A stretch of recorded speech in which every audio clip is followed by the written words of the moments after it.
Mission 30 जून के तहत आज हम भाग 3 प्रस्तुत कर रहे हैं। ध्यान से देखना, ये सवाल है पग विचलन विधि से माध्य ज्ञात करो। तो इसको हल करने के लिए हम सबसे पहले आपको बता रखा है कि जब भी माध्य पूछता है तो हम x निकालते हैं। सबसे पहले तो हम x कैलकुलेट करेंगे। x कैसे आएगा, इन दोनों को जोड़ के 2 का भाग दे देंगे, यानी कि इसकी निम्न सीमा और ऊपरी सीमा को जोड़ के 2 का भाग दे देंगे। ये भाग आपको स्वयं करना है जोड़ के। मैं सीधा लिखूंगा 5, कभी आप सोचो मैं जोड़ के भाग दे के दिखाऊंगा।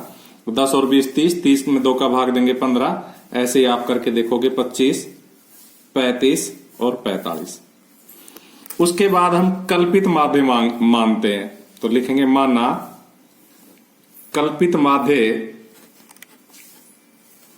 जिसको ए से लिखते हैं, और वो इस x में से ही कोई मानते हैं, तो बीच का मानने में ज्यादा अच्छी भलाई होती है, तो हमने वो 25 मान लिया है।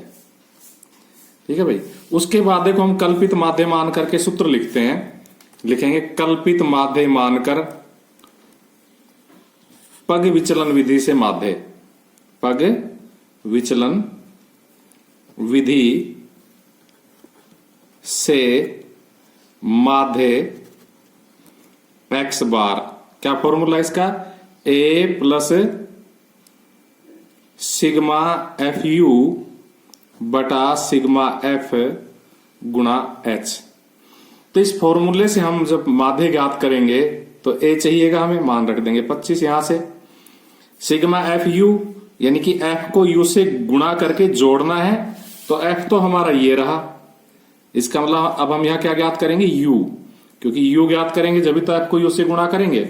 तो u का फॉर्मूला होता है x माइनस a बटा h, जहां x 5 है, 15 है, 25 है, 35 है, 45 है। a सभी खानों में 25 रहेगा। a सभी खानों में कितना रहेगा, 25, और h वर्ग अंतराल है जो कि सभी में 10-10 का वर्ग अंतराल है। तो इस फॉर्मूले को लगा करके हम u निकाल लेंगे, और उसके बाद जब u आ जाएगा तो f को u से गुणा कर लेंगे।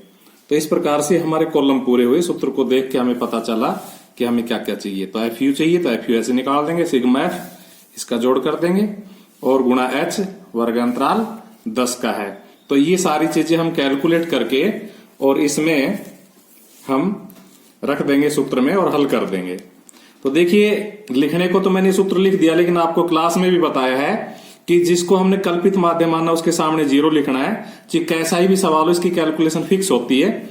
इसके ऊपर -1 लिख दो, इसके ऊपर -2 लिख दो, ऐसे नीचे +1 लिख दो, फिर +2, आगे होता तो +3। अब देखिए हम f को u से गुणा करेंगे, यानी 3 को -2 से गुणा करेंगे तो -6, ऐसे 8 को -1 से गुणा करेंगे -8, 13 को 0 से करेंगे 0, 10 एकम 10 और 6 दूनी 12। इस प्रकार से देखिए प्लस के तो 22 हो गए और माइनस के 14 हो गए। ठीक है भाई। तो 22 में से 14 घटाएंगे तो हमारे पास प्लस के 8 बचेंगे यहां पर। इसी प्रकार से हम नीचे बारंबारताओं का योग कर लेंगे। तो देखो बारंबारताओं का योग, यहां योग लिख देते हैं ताकि सारे योग जितने भी करने वो कर ले। तो 8 3 11, 13 24 और 10 34 और 6 40। अब देखिए हम फॉर्मूले में मान पुटअप कर रहे हैं, तो एक का मान हमने 25 मान रखा है, प्लस सिग्मा एफ यू का मान 8 आया है, सिग्मा एफ का मान 40 आया है, और वर्ग अंतराल हमारा 10-10 का, इसलिए गुणा 10। इसकी कैलकुलेशन करेंगे, 0 से 0 कट जाएगी, 4 दूनी 8। इस प्रकार से हमारा यहाँ 25 आया और यहाँ प्लस का 2 आया, कितना आ जाएगा 27। देखिए हमने जानबूझ के मात्रक रखा है ताकि आपको मात्रक लिखने की भी आदत पड़े। तो प्राप्तांक, तो यहाँ क्या आ जाएगा, अंक। इसका मात्रक क्या हो जाएगा, अंक। और इस प्रकार से आपका ये एक कल्पित पग विचलन विधि से माध्य हमने सिखाया। इसका आप अभ्यास करेंगे तरह तरह के सवाल लिख के। अब एक माध्यक का सवाल देखो, हम इसका माध्यक ज्ञात करेंगे। तो माध्यक ज्ञात करने के लिए आपको बताया कि जब भी आपसे माध्यक पूछा जाए सबसे पहले CF ज्ञात करेंगे। कैसे ज्ञात करेंगे, 3, ऐसा कैसा, 3 में 8 जोड़ेंगे 11, 11 में 12 जोड़ेंगे 23, 23 में 9 जोड़ेंगे 32, 32 में 6 जोड़ेंगे 38, और 38 में 2 जोड़ेंगे तो 40। उसके बाद हम इन बारंबारताओं का योग करेंगे। ये बारंबारताएं हैं, एफ से लिखते हैं, इनका योग करेंगे तो जो आखिरी होता है ये योग होता है 40। उसके बाद हम माध्यक ज्ञात करने के लिए लिखते हैं n/2, जहां n क्या है, बारंबारताओं का योग। 40/2 20 से ठीक बड़ी संचयी बारंबारता। तो हमने जो ये संचयी बारंबारता बना रखी है, इसमें 20 से ठीक बड़ी संचयी बारंबारता हम देखेंगे तो 20 से ठीक बड़ी कितनी है, 23। अतः 23 के सामने जो वर्ग अंतराल है वो माध्यक वर्ग अंतराल है, लिखेंगे इसलिए माध्यक वर्ग बराबर 10 से 15।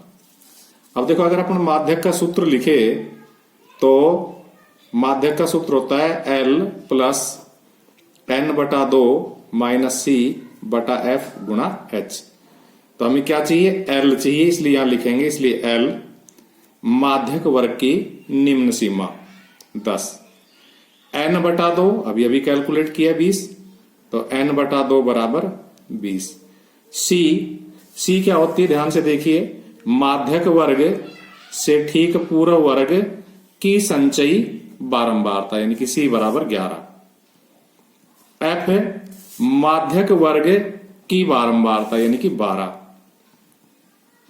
और H वर्ग अंतराल कितना है, 10 से 15, 5 का, तो H बराबर 5। ये मान सूत्र में रख देंगे तो हमारा माध्यक कैलकुलेट हो जाएगा। तो L का मान 10, n/2 का मान 20, C का मान 11, F का मान 12 और H का मान 5। अगली लाइन देखिए, 10, 20 में से 11 गए तो 9/12 गुणा 5। देखिए 3 से कट रहा है, 3 तिया 9, 3 चौकू 12।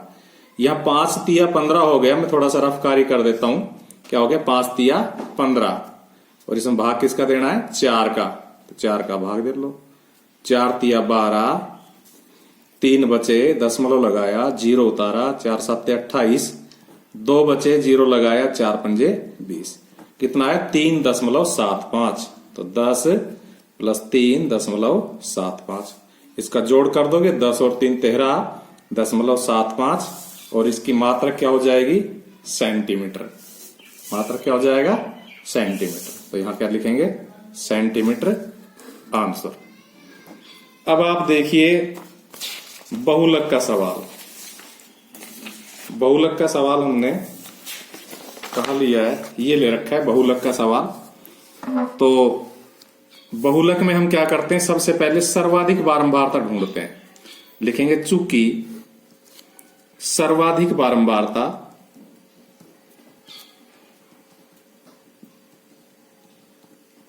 बराबर 11, इसलिए बहुलक वर्ग उसके सामने जो होता है वो बहुलक वर्ग होता है, इसलिए बहुलक वर्ग